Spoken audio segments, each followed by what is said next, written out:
Today I'm going to read the paragraph about reading the screen. Are the electronic media exacerbating illiteracy and making our children stupid? On the contrary, says Colin McCabe, they have the potential to make us truly literate. The debate surrounding literacy is one of the most charged in education. On the one hand, there is an army of people convinced that traditional skills of reading and writing are declining. On the other, a host of progressives protest that literacy is much more complicated than a simple technical mastery of reading and writing.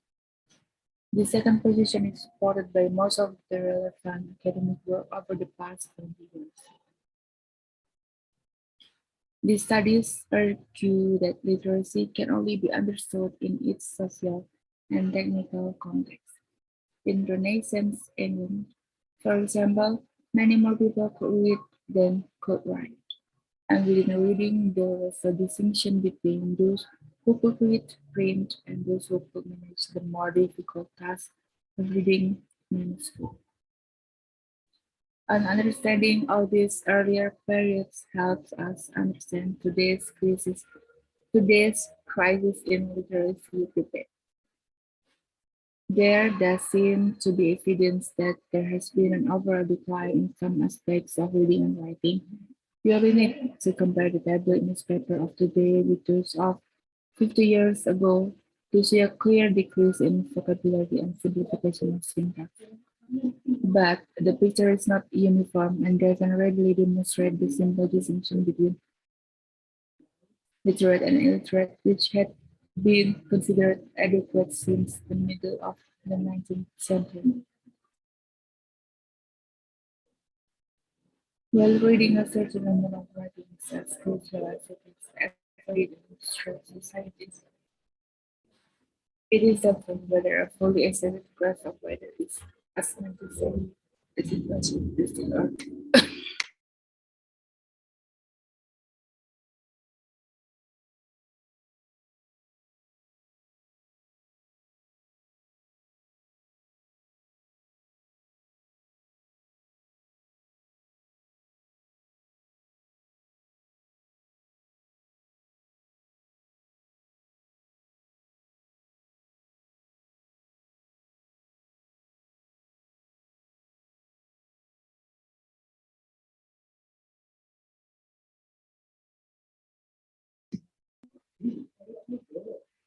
All right.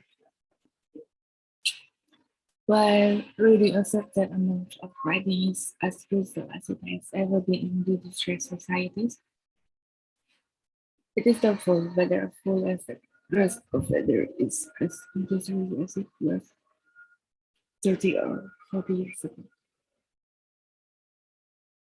While print retains much of its authority as a source of topical information,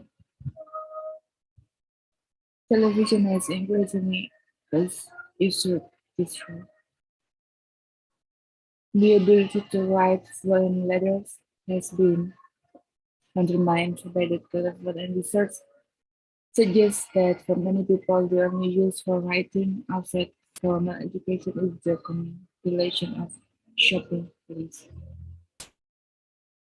The decisions of some car manufacturers to issue their instructions to mechanics as a video pack rather than as handbook may be taken to spell the edge of any automatic link between industrialization and literacy.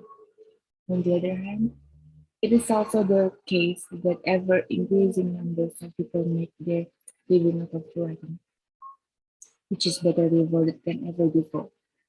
Schools are generally seen as an institution where the book, books, film, television, and recorded sound have almost no place. But it's not clear that this opposition is appropriate. While you may not need to read and write to watch television, you certainly need to be able to read and write in order to make progress. Those who work in the new media are anything but illiterate. The traditional opposition between old and new media are inadequate for understanding the world which a young child now encounters. The computer has re-established a central place for the writing work on the screen, which used to be entirely devoted to the image. There is even anecdotal evidence that children are mastering reading and writing in order to get onto the internet. There is no reason why the new and old media cannot be integrated in schools to provide the skills to become academically productive, and politically influenced. Nevertheless, there is a crisis in literacy, and it would be foolish to ignore it. To understand that literacy may be declining because it is less central to some aspects of everyday life is not the same as acquiescing in this state of affairs. The production of schoolwork with new technologies could be a significant stimulus for literacy. How should these new technologies be introduced into the schools? It isn't enough to call for computers, camcorders, and edit suites in every classroom unless they are properly integrated into the educational culture. They will stand and unused. Evidence suggests that this is the fate of most information technology used in the classroom. Similarly, although media studies are now part of the national curriculum, and more students are now clamoring to take this course, teachers remain uncertain about both methods and aims in this area. This is not the fault of the teachers. The entertainment and information industries must be drawn into debate with the educational institutions to determine how best to blend these new technologies into the classroom.